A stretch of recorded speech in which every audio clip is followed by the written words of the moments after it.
上有股异味。嘘，你疯了吗？说这样的疯话，你还想让大王看上你？那假如有人问起，姐姐该如何应对？就说什么都没闻到。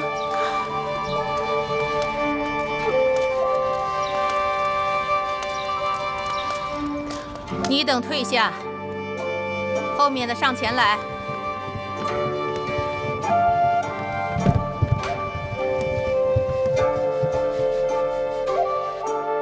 拜见大王。抬起头来。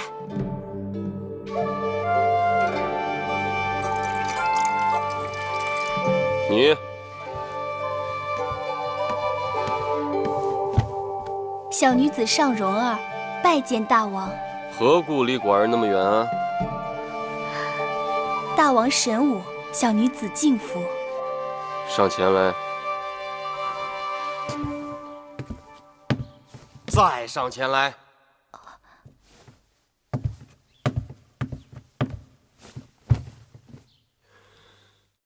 寡人问你，你可闻到什么气味没有？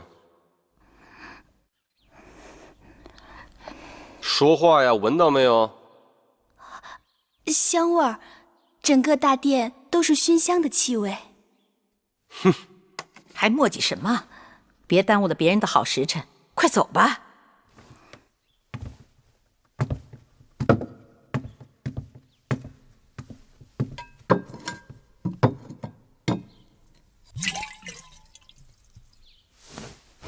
你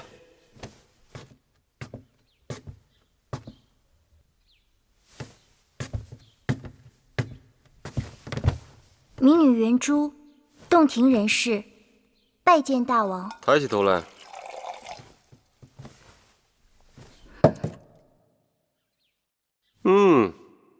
长得果然不错。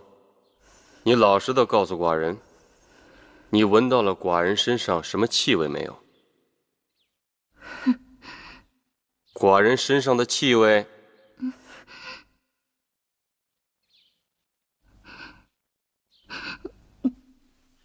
你说没有，那你为何憋着气，连话都不敢讲？下去。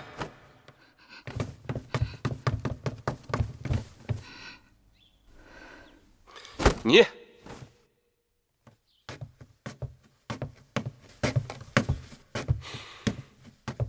小女郑秀，拜见大王。告诉寡人，你闻到了什么气味没有？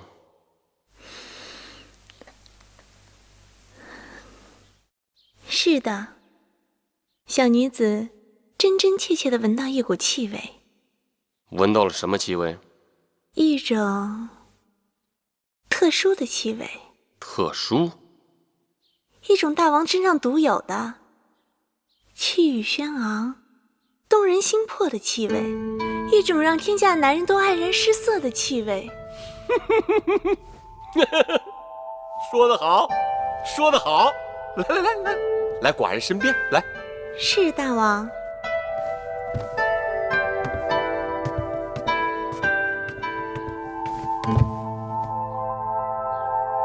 听你刚才那般讲，你是喜欢这个气味了？闻到这股气味，小女子情不能已。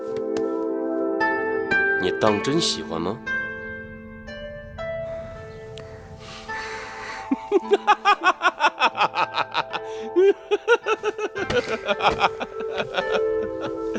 今日寡人见了那么多个，只有你最合寡人的心意。来，寡人赐你杯酒喝。谢大王。来。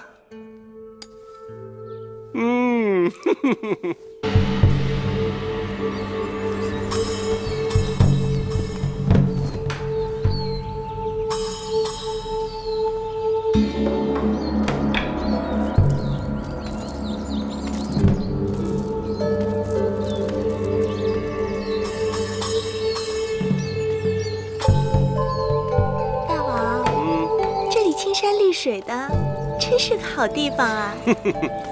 青山再好，好不过你秀色可餐。大王，大王，母后何事？今日祭奠先王，要焚香奠酒，礼拜插礼。公子公主们要站到前面，嫔妃要按照位分排到后面去。爱妃，委屈你了。反正这种事情，我也不愿意站到前面去。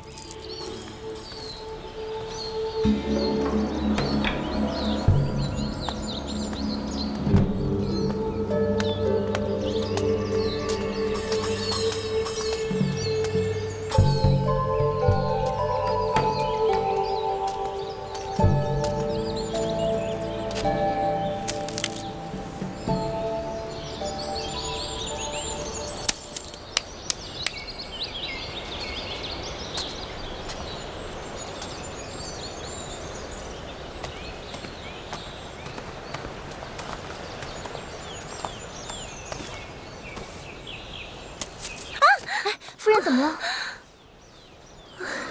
啊，轻点手都红了。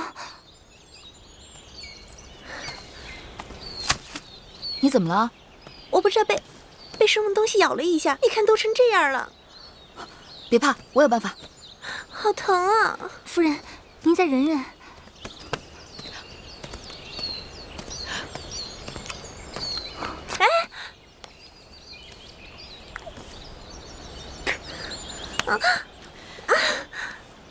这是大蝎子草，蝎子咬人比蝎子还厉害的一种草。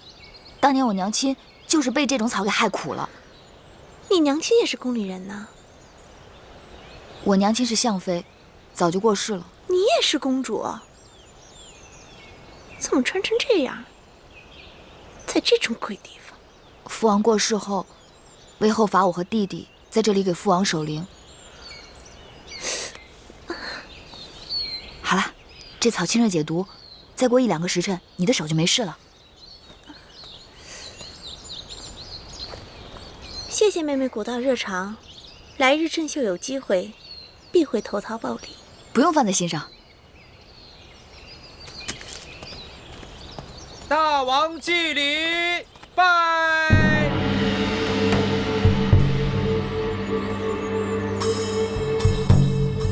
起！大王奠酒。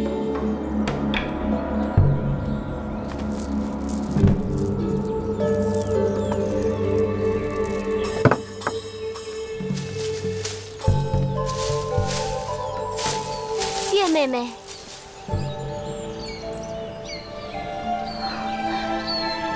是月妹妹吗？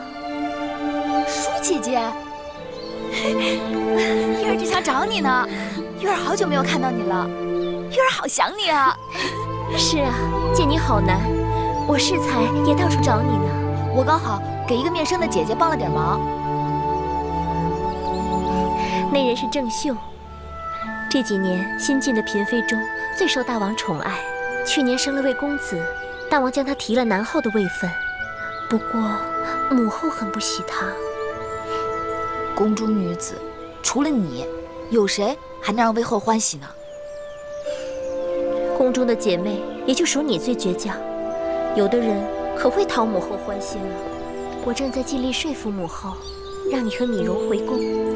听说屈原大夫也在想办法，你还不赶紧把嘴巴变得甜一点儿？月儿不会变，也不想变。回宫有什么好的？你看这儿，天宽地广的，多自在啊！就算你不想回宫，你也不替米荣着想。米荣已经10岁，他不能总在这陵园守灵啊。你们在这个地方，像庶民一样无声无息，野生野长，诗书礼乐射御全都与你们无缘。将来米荣总要走到人前去的。若是没有封号封地，他成人以后如何安身立命？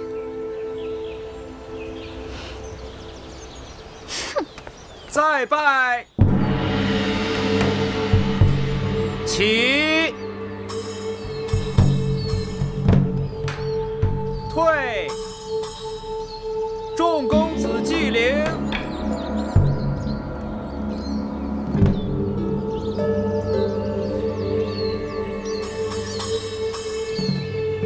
祭奠已经开始了，舒儿哪儿去了？再拜。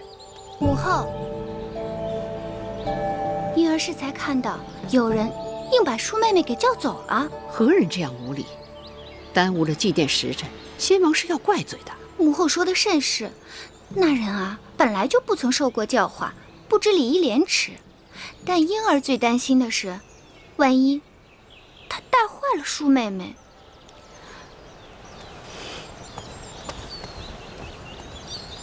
退！你们在这儿有肉吃吗？好大的胆子！母后，韦后，多年未见，没想到你比我想象的还不堪。芈月不知做错了何事，让魏后震怒，还跟我顶嘴，跪下！你自甘堕落罢了，还竟敢教坏我的舒儿！母后，此话从何说起？你可知今日来先王陵园做什么？时辰是已经算好了的，祭奠已经开始，你不在先王那儿尽孝，反而跑到这儿来跟芈月混在一起。舒儿忽略了时辰，是舒儿的不是，求母后不要责怪月儿。尽良者会，尽愚者痴。若不是这个丫头，你何尝这样不知轻重？母后，我拜见韦后。月公主若是有何差池，都是奴婢的过错，望韦后恕罪。我跟公主们说话，什么时候一个奴婢可以随便过来插嘴？贵贱有别，公主是贵重人，即便是出了过错，责罚也该由奴婢承担。来人，在。把这无礼的奴婢拉下去，打20杖。是。月儿，放开姑姑！放开姑姑！月儿，姑姑！月儿，月儿！韦后，魁姑是奉先王之命来照顾弟弟和我的，一向循规蹈矩，这么多年没有功劳也有苦劳。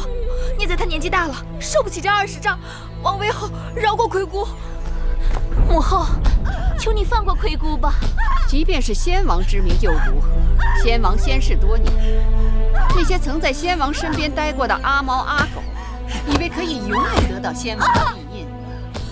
都是月儿的错，都是月儿的错，请韦后责罚于我，放过魁姑。他是奴婢，带你们受杖那是本分，你们还为了他自请责罚，真是失了体统。好了，祭奠时辰不等人，你们赶快起来，马上到先王的灵前奠酒焚香吧。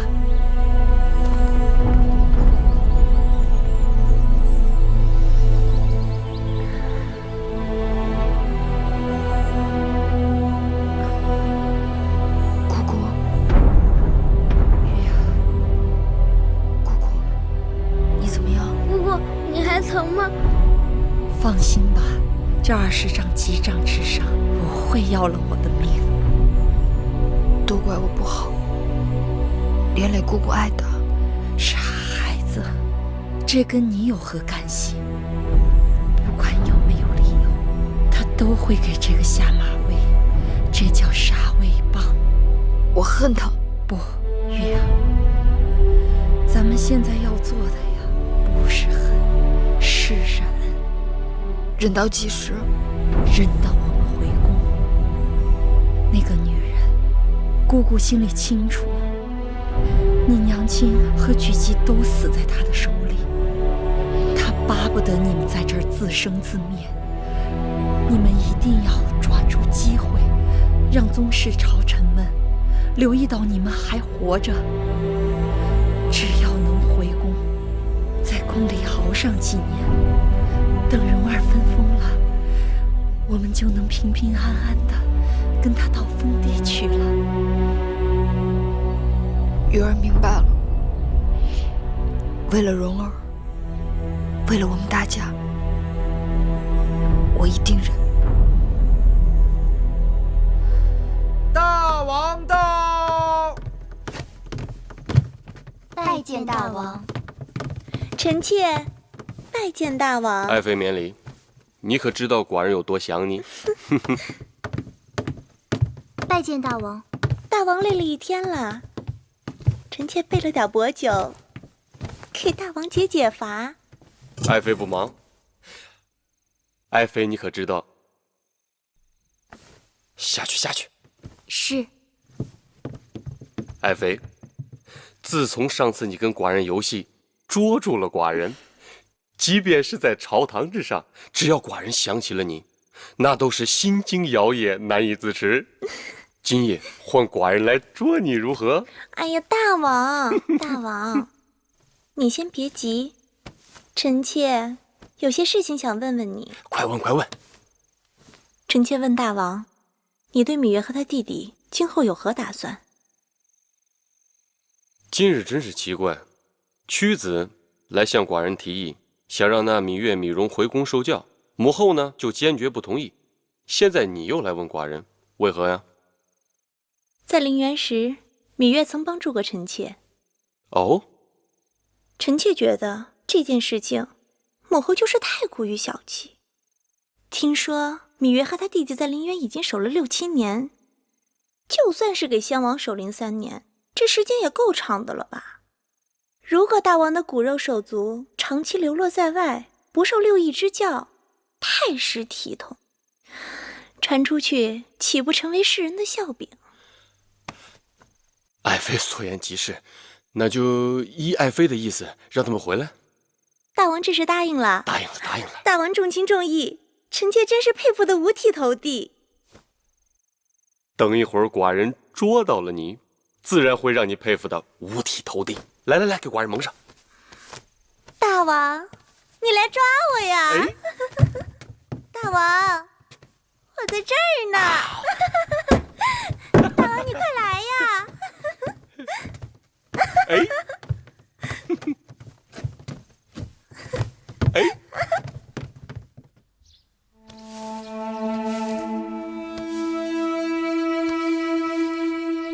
母后，舒服吗？妃后，听说大王要让芈月、芈蓉他们回宫了，连屈子都在替他们说话，大王自然是顺水推舟了。那个芈月自小是个害人精，妃后可得留意了。母后不用过于担忧，因儿想将那芈月收进宫里头也好，放在外头太让她逍遥自在了。收进来，再厉害的精怪也不敢在母后面前兴风作浪啊。瞧瞧，这偌大的后宫，属婴儿这张小嘴最会说话。哼！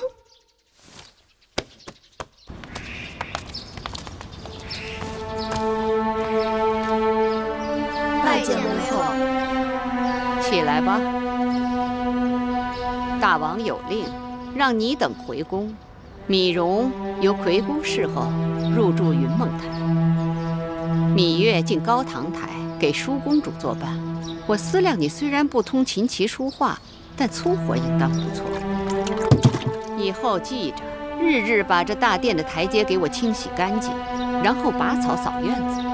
再有功夫就要悉心照顾舒公主的起居，也算是物尽其用。戴瑁，好好训导她，让她懂点规矩。是。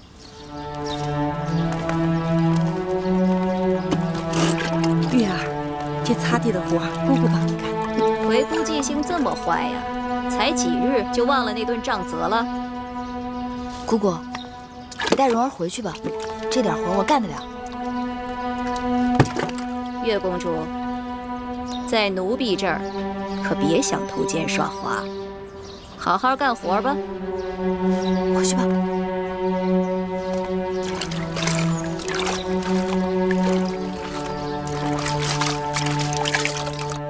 为后，舒公主戴这只金簪如何？那这只呢？好啦，今日习练少司命祭舞，时辰都要到了，戴哪个不一样啊？就它吧，快点儿。随他吧。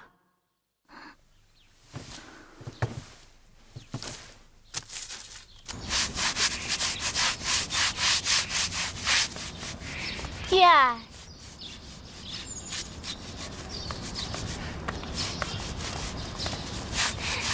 月儿，姐姐，快跟我走吧。去哪儿啊？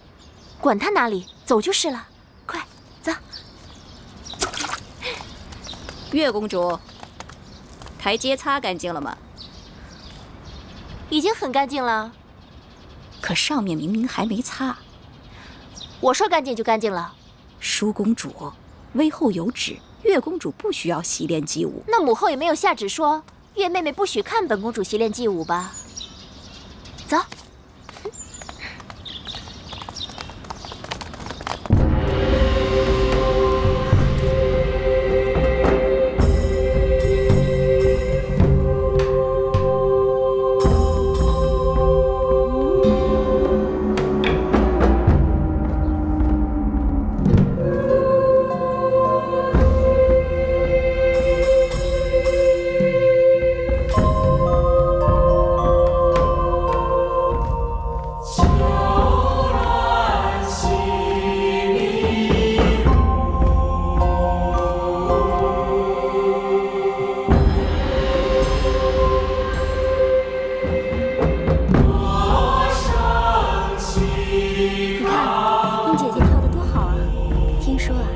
姐姐已经苦练好些日子了。4个月后，大王宫中祭祀大典，要选得当之人献祭，她是志在必得呢。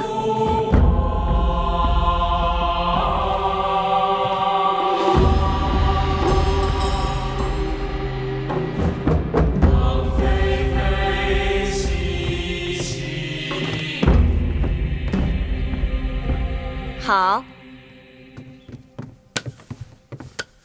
2位公主辛苦了。舒公主，这支少司命祭舞您习练的不够，此舞中要有手捏兰花的优雅，舒公主似有所不及。此舞却不是舒儿所长。舒公主的不及在于习练的不够，殷公主的不及却在于习练的过于刻意。我哪里跳得不好啦？难道习练多了也是错吗？公主们天生娇贵，生而自有俸禄彩艺。若论习练琴棋书画、礼乐骑射，乃至于女工厨艺、当家理政，是为了陶冶情操、增广见识，不至于五谷不分、四体不勤、雅俗不变、遇事不知。所以，让公主们习练的宗旨是什么呢？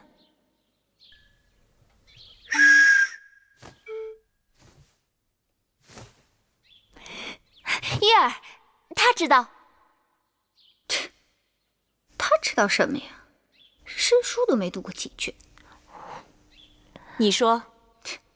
我想，既然让公主们练习琴棋书画，只是为了陶冶情操、增广见识，那宗旨便在于广，而不在于精了。月公主所言极是。若论厨艺，无不如庖丁。若论女工，无不如缝纫；若论歌舞，更是怎么也经不过那些方士的歌舞伎们。但是学了这些，我们可以鉴赏，可以评点。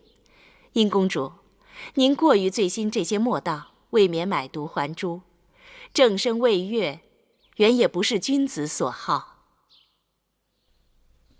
哼，巧言令色，什么女士啊，根本就是个马屁精，只会奉承嫡公主。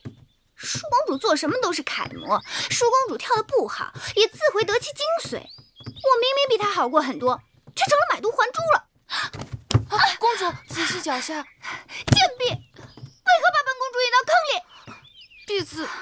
婢子并没有。还敢多嘴！殷姐姐不必使气，没有跌伤便好。跌不跌伤是本公主自己的事儿。可笑的是，如今出身微贱之辈，也都来冒充公主，还到处称姐道美。殷姐姐不是未老先衰，目力苦短吧？这长廊平坦本无坑洼，你怎么就能看出坑来了呢？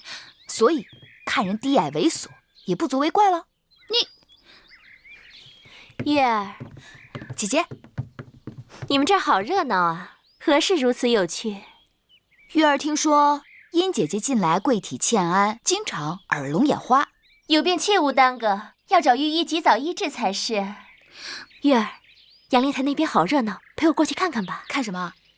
你竟不知，今日判公大比，武比在郊外，文比就在杨灵台呀。有文比，还有武比，甚好。鱼我所欲也，熊掌亦我所欲也。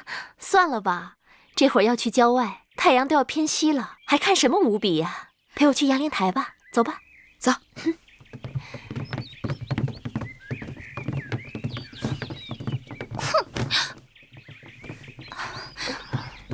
公主，是否即刻回宫？多嘴！我也去阳灵台。哎，你们看，快来呀！是那边吗？就是那边，快来！哎呀，好多人呢！是啊，他们都来参加今日的文比呀，个个都是气宇不凡呢。今日啊，真可谓是人才荟萃呢。哎，你们说是不是啊？真是啊！我看看，让一下我看看。那个美少年是谁啊？我知道，那个呀是唐乐。那个就是写章台赋的唐乐呀。听说他和宋玉、景差三人被称为继屈子之后年轻一代的3大才子呢。是吗？哪个？我看看。舒妹妹，你看，后面那个更是气质不凡。是穿黄衣服那个吗？不是，第4个穿红衣服那个。哦，那个我知道，那个就是写《大昭之赋》的景差。原来《大昭之赋》是他写的，辞藻华丽，读来倒也唇齿余香，只是过于米粒了。其实《大昭之赋》不算什么，最厉害的是屈子新收的徒弟宋玉，据说能歌能赋，而且长相还格外俊美呢。哎，你看，景差后面那个就是宋玉，看见了吗？还真是好模样，但愿内外皆是一般的锦绣。我看这场上的公子们都是才高8斗，学富5车，可不是我们大楚人杰地灵呢。就是啊。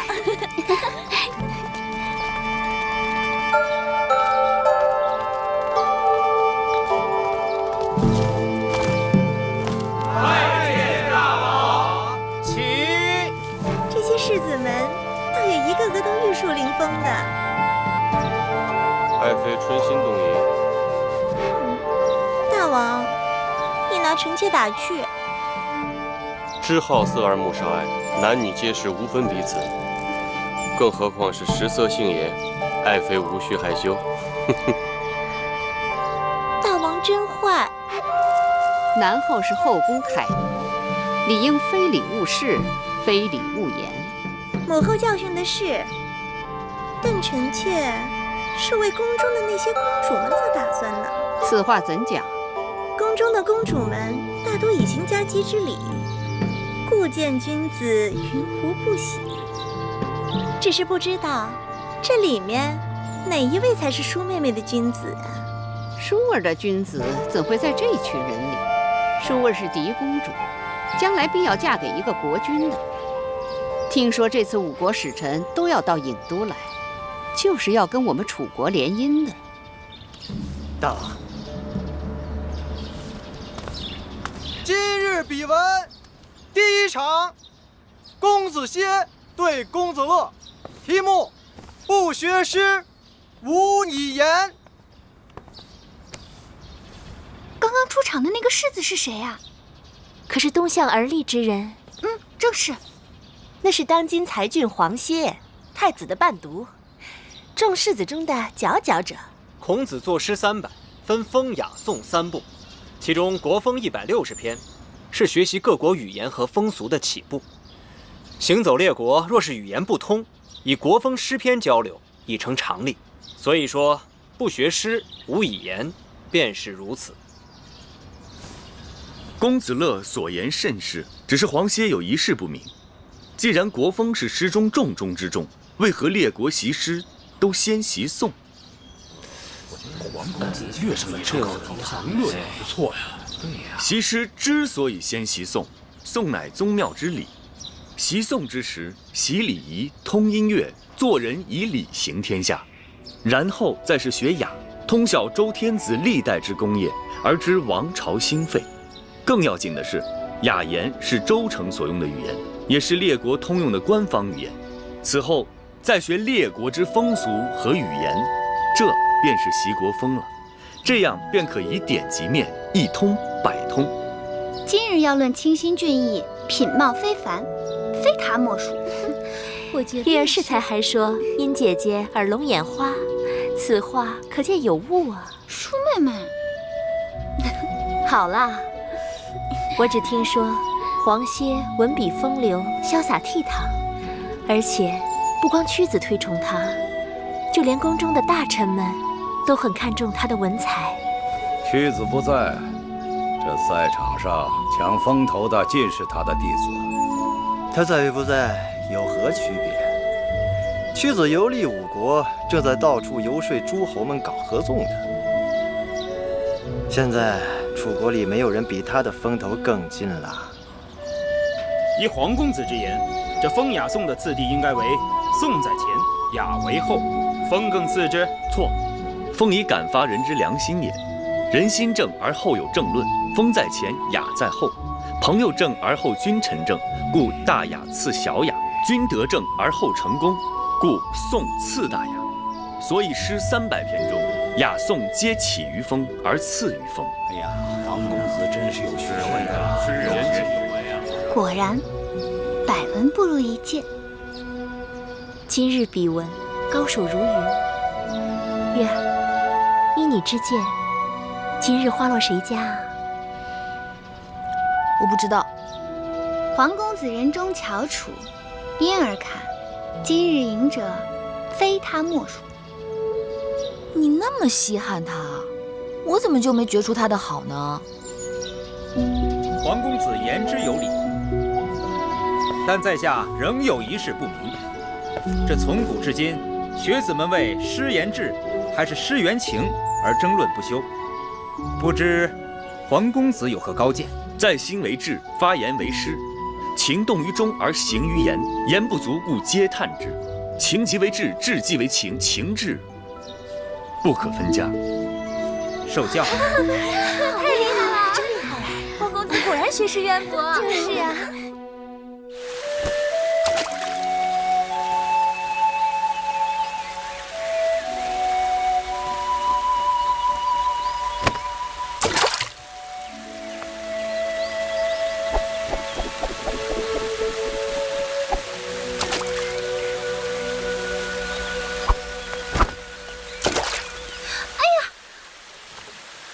小人孟浪多有得罪，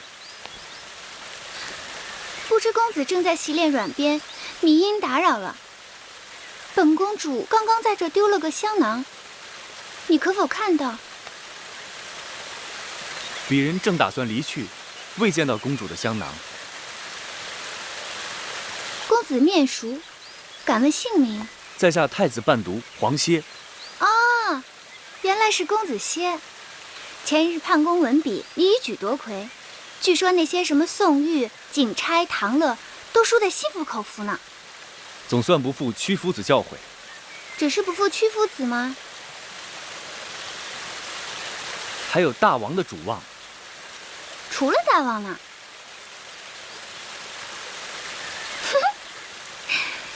你也算没有辜负本公主的厚望。赛前我曾与人打赌，说你必赢。承蒙公主教诲。殷公主，殷公主，公主让婢子好找啊！我又没聋，叫活似的喊我做什么？本公主的香囊丢了，你快去别处寻寻。是这个吗？公主，您不是一直让婢子帮您拿着吗？黄歇先告辞了。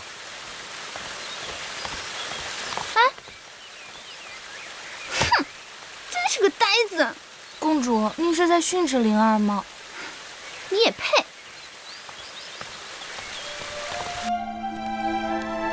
姑姑，回姑，姑姑，月儿，姑姑，月儿，我想死魁姑了。月儿好像变白了，但是瘦了。姑姑可好？好，姑姑再好也比不上你们了。快坐。眼看着你们一天天长大，连蓉儿、小冉都变成翩翩公子，仪表堂堂了。蓉儿呢？出去了，跟几个公子去郊外骑马了。小冉呢？在郑伯那里可安分。听说读书不大用心，但极喜爱舞刀弄枪的。男孩嘛，喜欢刀剑也是情理之中，让魁姑操心了。啊，这是我偷空做的一些针线，拿去给郑伯，到集市里多少能换些银两，补贴家用。魁姑，你看看。你在威后那儿受尽苛责刁难，还要想办法接济2个弟弟。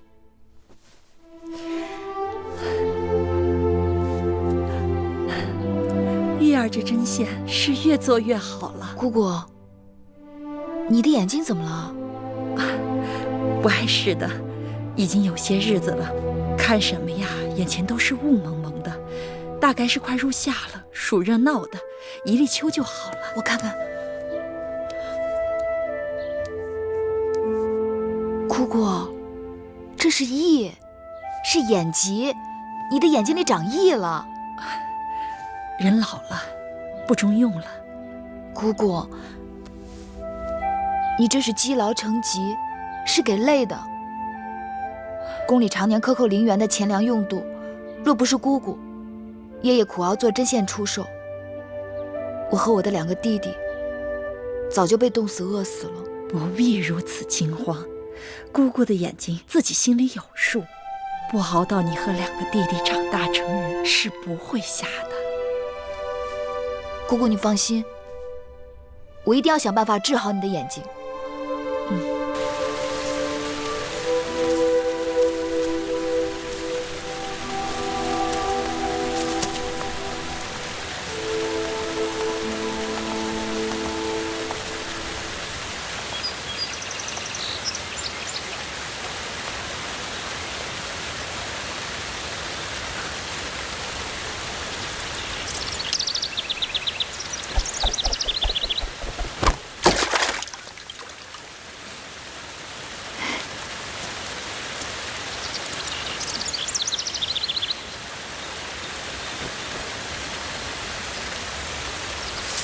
几日不见，公子用鞭抛石的技艺又有所精进。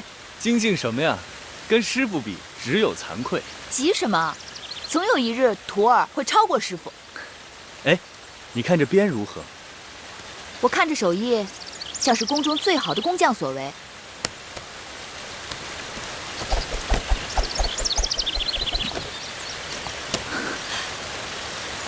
男儿所用的大鞭都较为粗壮。这条鞭子看起来似乎略略轻巧了些。轻巧了吗？那正好送给月儿用。月儿挥鞭如流星闪过，此鞭就叫流星鞭吧。男子持鞭也有大小长短之分，大的强悍，小的轻便。公子这支鞭做随身之物也很好啊。那这样吧，月儿替我先存放几日，如何？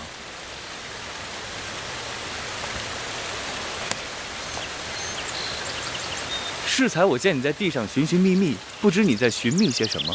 魁姑患了眼疾，女医治曾告诉我，野菊、金银花护肝明目。我已然采集煎汤给魁姑饮用，可昨日又得一秘方，说黄连清热解毒、泻火燥湿，若能将新鲜黄连的根茎碾碎，敷于眼疾处，效果极佳。可我寻遍宫内外，却找不到一株黄连。楚国虽产黄连，可是都长在高山峻岭之处。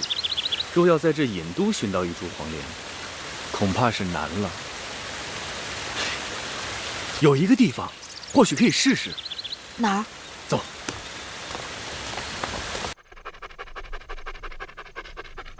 你老牵着他干什么呀？带宝官出去溜溜，别老戳在我眼前。是。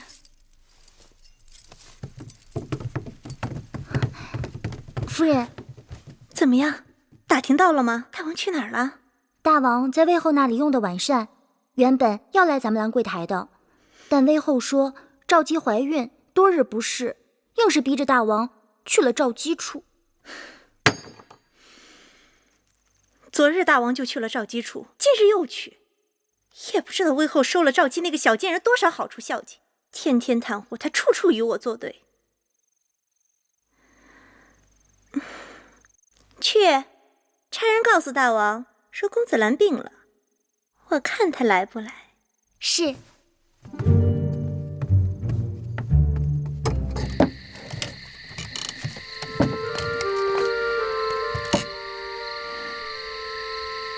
你真以为这有黄连？大王宠信郑袖，前不久让人出去搜集了许多隐都很少见的花草，都遗种在这里，据说不乏药材，咱们可以试试。去看看。走。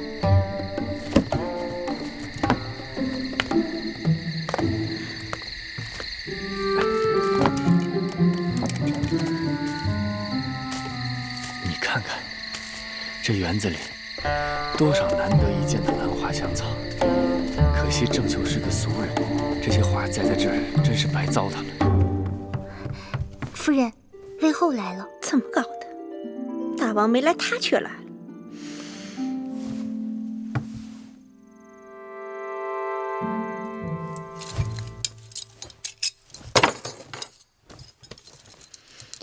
扶我。是。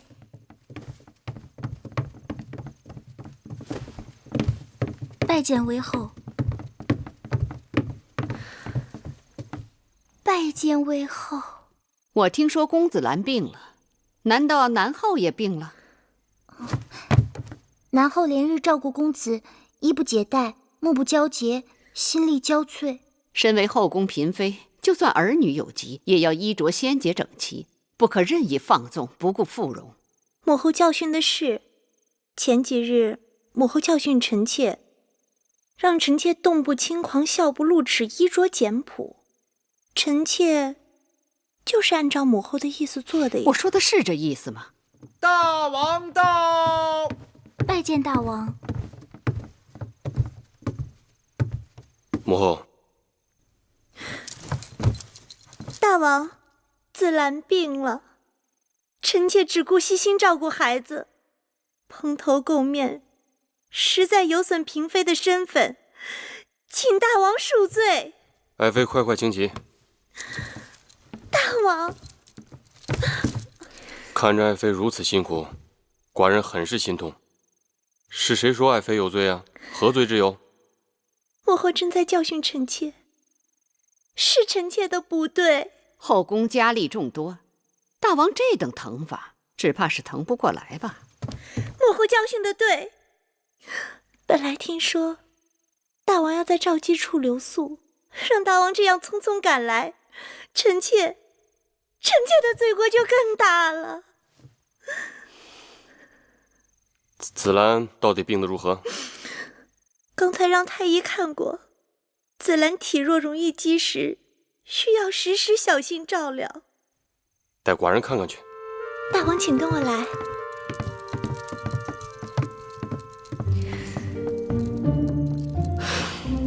瞧，水会五味子，它浑身是宝，能祛风活脉，调气止痛，清肝明目，果子成熟后还香甜无比。既然如此之好，咱们就带回去给魁姑，这也算物尽其用。好啊，摘下来。我去那边看看。好。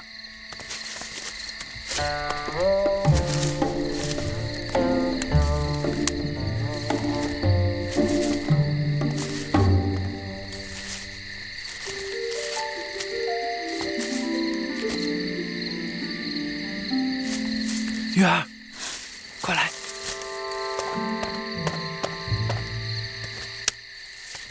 黄连，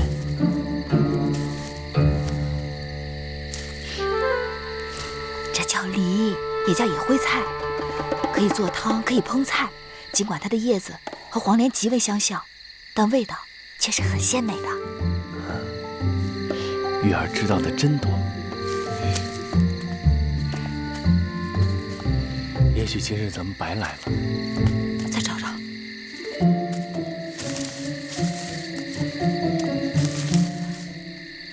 有了有了，黄连，这就是黄连。快把根挖出来。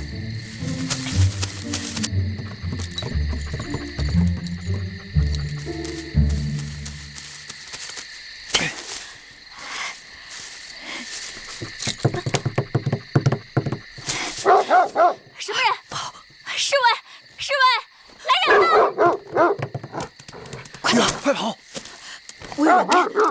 开一刀，不是难事儿。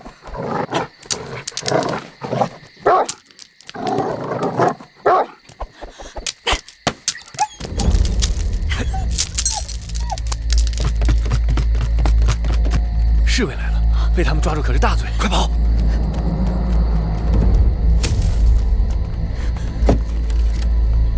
小心点，小心！站住！快走！你是何人？敢擅闯南柜台？在下太子伴读黄歇。带走！大胆黄歇，你身为太子的伴读，竟然做出这种偷鸡摸狗的事情。你若真的偷鸡摸狗也好，为何把园子搞得一塌糊涂？我倒想听听你的理由。是黄歇做的，就是黄歇做的，没有理由。你也是知书达理之人，难不成跟我这园子有仇，跟我的宝官有仇？哎呀，黄歇啊，你要是这般死硬，就不要怪寡人对你不客气了。来人！大王，有人来投案自首，说大王抓错了人犯。什么？投案自首？带他进来。是。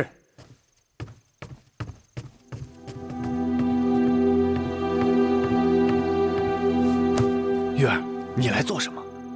今晚发生的一切，都是芈月所为。望大王威后、南后，责罚芈月，不要错怪黄公子。不要听芈月胡说，此事是黄歇一人所为，与芈月无关。狗是我打的，花草是我采烂的，你是一边看热闹的。侍卫抓住的是我，谁看见你做了？好了，我心里有数了。黄公子是出了名的谦谦君子，将这糟蹋花草、打狗之事由他一人承揽，说什么我都不信。芈月向来刁蛮无礼，这倒是像他的做派。这件事情既然已经有人招供，也算是有了眉目。至于怎么处置，芈月是罪魁祸首，从陵园回宫才多少时日，就将后宫搅得鸡犬不宁。大王要以一警百，严惩不贷，以免他带坏了后宫的公子公主们。至于那黄歇受人蛊惑，不懂礼法，也该给他点教训。母后所言极是。大王，敢问大王，这兰柜台是何人的寝宫啊？爱妃，你是说笑呢？这兰柜台自然是爱妃你的寝宫啊。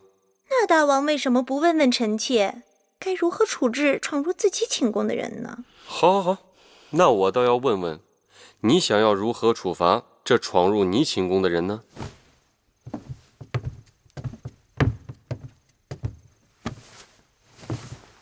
月妹妹，你这淘气也淘得太过分了。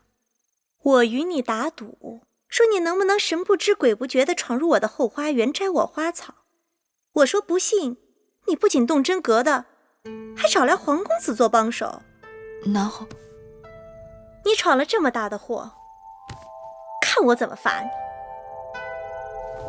你。芈月任性不懂事，任凭南后姐姐打骂。大王，你看看你这妹妹，娇嫩的跟朵花似的，我哪舍得打她骂她呀？你呀你俩怎么还不起来？真打算在我这跪一夜呀？此事不能就这么了结了，以后后宫还有没有规矩王法了？母后，这都是自家人，这规矩王法不都是大王一句话吗？大王，你得给臣妾做主，我要芈月和黄公子给我的宝官赔不是。好，好，好，那个芈月、黄歇，一会儿给宝官赔不是。大王，大王，这园子是爱妃的，宝官也是爱妃的，您说这事儿该如何了啊？这个园子是爱妃的园子，宝官也是爱妃的宝官，这件事情自然是爱妃说怎么了，那就怎么了了。谢大王。不成体统。外面天黑路滑，请母后慢走。哎呀，你这个蜜罐子！你们俩还杵在这儿干什么？还不赶紧下去？谢大王。谢大王。谢谢大王。那我倒要看看，你要怎么谢我呢？等我。你怎么又回来了？你怎么没出去啊？站住！你俩与我说实话，这黑灯瞎火的到我的园子里究竟干什么来了？芈月有一至亲病了，需要一味草药，正巧这草药长在了南后的园子里。哼，又是草药！你芈月真当自己是扁鹊在世呢？南后宽宏大量，我才不宽宏大量呢！我只是做了自己想做的事情。幸亏我的宝官生得不重，否则你们……谢南后，谢南后，你俩给我记住了，今日之后，你们可是欠着我的，自求多福吧。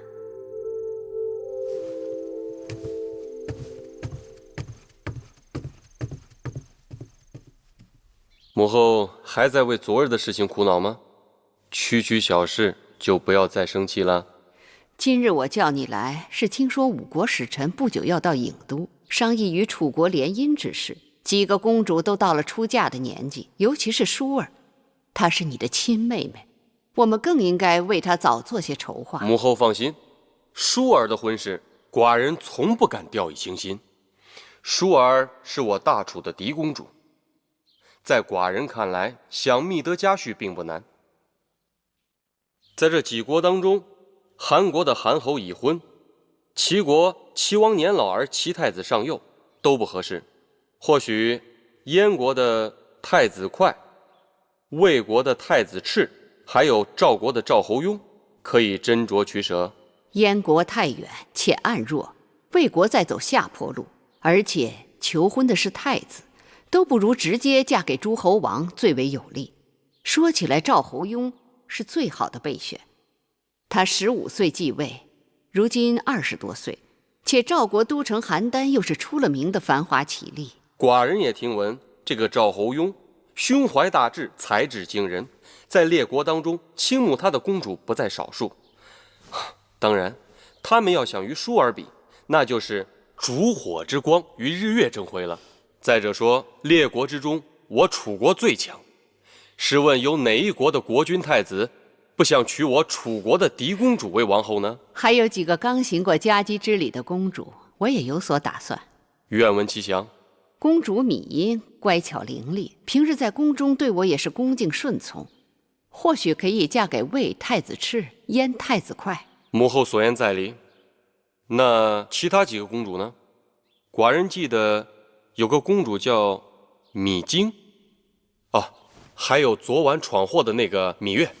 芈京倒也罢了，至于那个芈月，她是应生的女儿，将来也只能做应，做个陪嫁。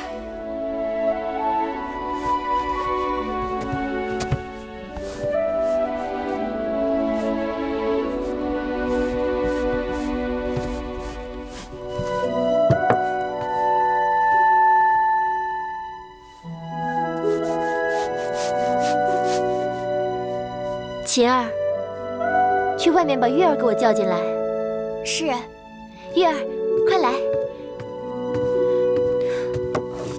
你看，为何你绣的香草呼之欲出，能引来蝴蝶？可是我绣的花儿垂头丧气，愁苦不堪，气死人了。天下哪有长在丝绢上的花朵？若想绣花，先与花作伴。舒姐姐该多在园子里走走，心里沾上了花草的灵气，绣在丝绢上又有何难处？可是母后最不喜欢我出去了，哪像你10条绳子都拘不住你。哎，昨日晚上我去你房中找你，你房中无人，偷偷溜到哪儿去了？自然不会告诉你。不告诉我算了。让你不告诉我，让你不告诉我，快告诉我，告诉我，快了你了！去哪儿了？去哪儿了？就是公主。舒公主，刚才我从魏后的屋前经过，听到魏后在和大王商议公主们的婚事。说了什么？说是列国的使者们马上要到郢都来，向公主们提亲。哦，还有呢？还说了有一个叫什么强秦，是秦国。哦，那就是秦国吧。据说秦军营寺的王后都过世1年了，一直未纳新宠，所以也有可能来求婚。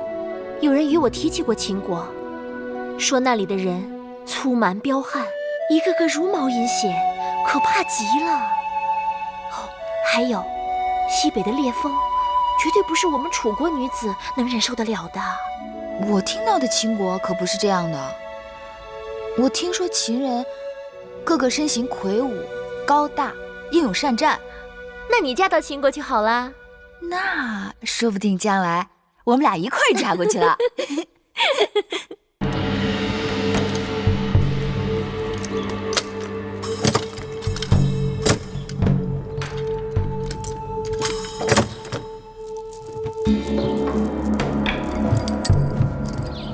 臣拜见大王。众卿免礼。谢大王。退。归坐。屈子，臣在。此番出使成果如何？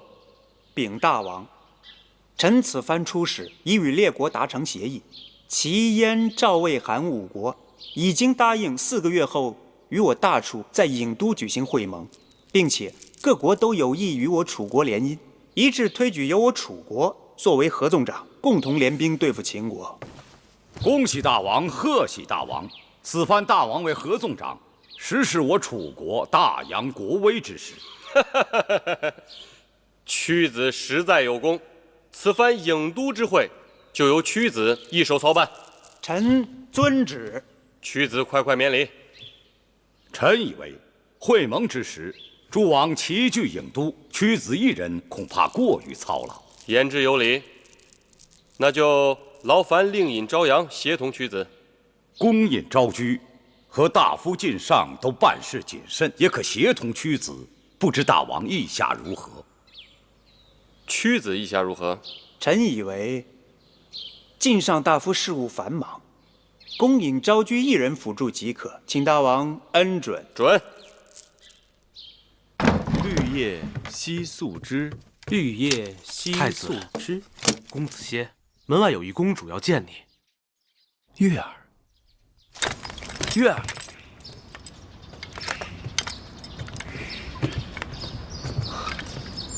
是殷公主。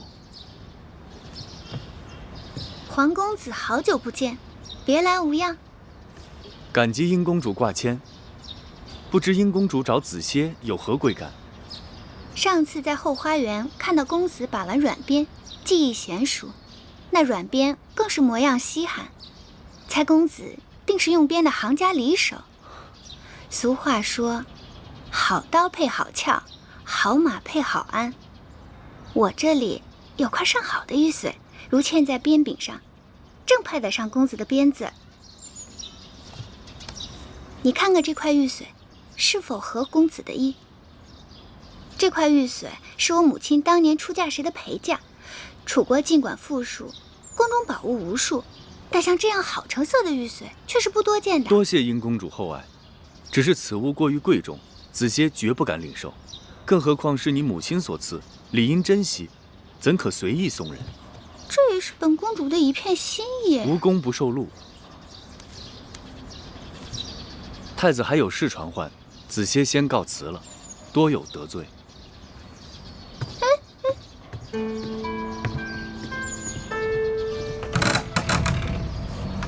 公主是否即刻回宫？皇歇，刚才竟然把我当成芈月。一灵儿看，公主和月公主的背影还真有几分相像呢。你这种半吃半呆的婢子，要你在身边有何用？回去。公主。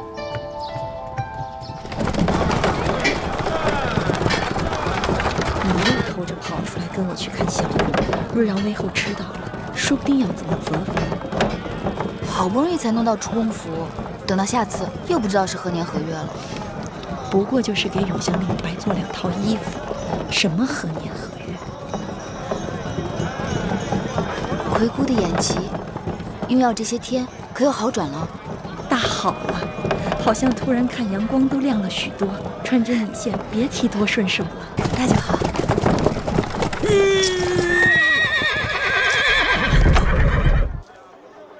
哎，松手！怎么回事？松手！快松手！下去看看。打你了！臭要饭的，快松手！松手！松不松手？哎，别打！哎，是谁把你打成这样的？哎，你要干什么？干什么？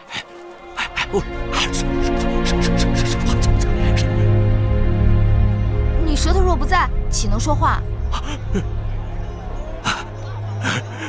如此真好，好。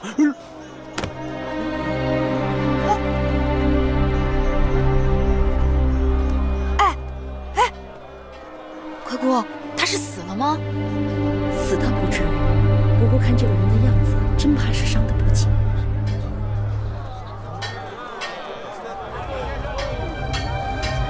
快姑，我们把他扶上马车。月儿，这个人满身是血，不能见死不救。抚养小冉的郑伯那里，我记得有伤药。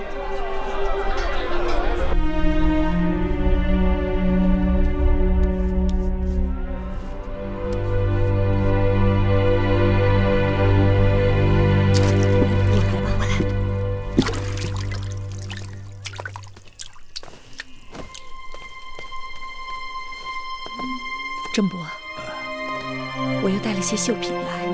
啊，对，这是上次卖绣品得到的钱，你先拿着。用不了这么多，我拿走一些去补贴云梦台的用度，剩下的留给你。你抚养小冉已经很不容易了，还要帮我卖绣品，这就见外了。你的针线是绝好的，每次拿到集市上，这个也抢，那个也要，不一会儿就卖光了。那这些东西仍要劳烦郑伯啊。只是有一事要牢记，千万不可说是宫中流出来的。那是当然。月公主大小也是个公主啊，宫中清苦，竟遗之于私。多亏了你这用心思补贴。不必多说了，这几个孩子命苦，待我又孝顺贴心，我恨自己只有一双手，贴补不了那么多。姑姑，这个人醒了。月儿，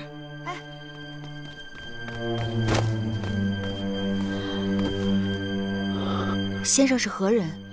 怎么会伤成这样？我这是在哪儿？你们是什么人？我叫芈月，这是葵姑，这是我的弟弟小冉，这是郑伯。哎，先生，别动。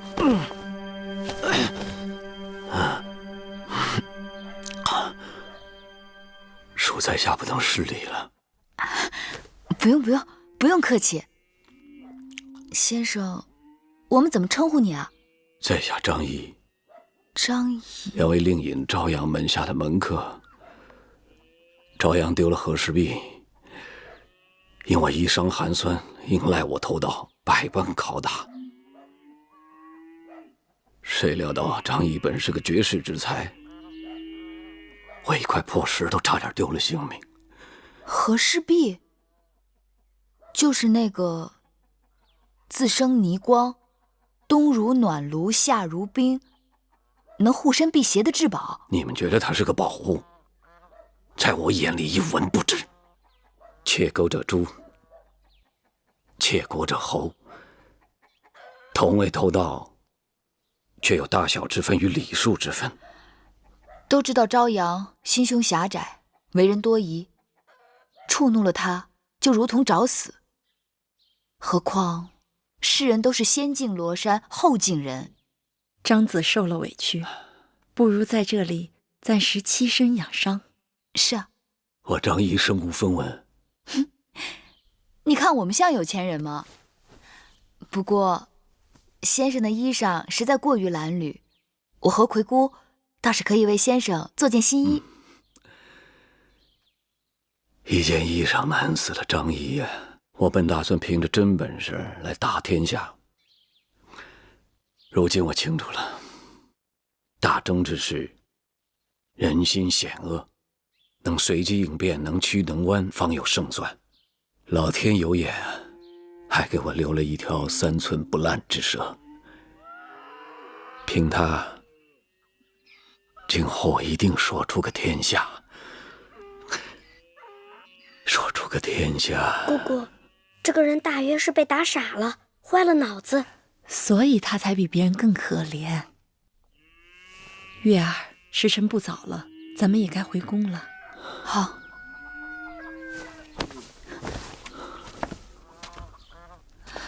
小冉，这2卷《左氏春秋》留给你看，你要争气，好好读书，知道吗？小冉知道了。郑伯，这位先生就拜托你了。啊，你就放心吧。先生，我和奎姑就先走了。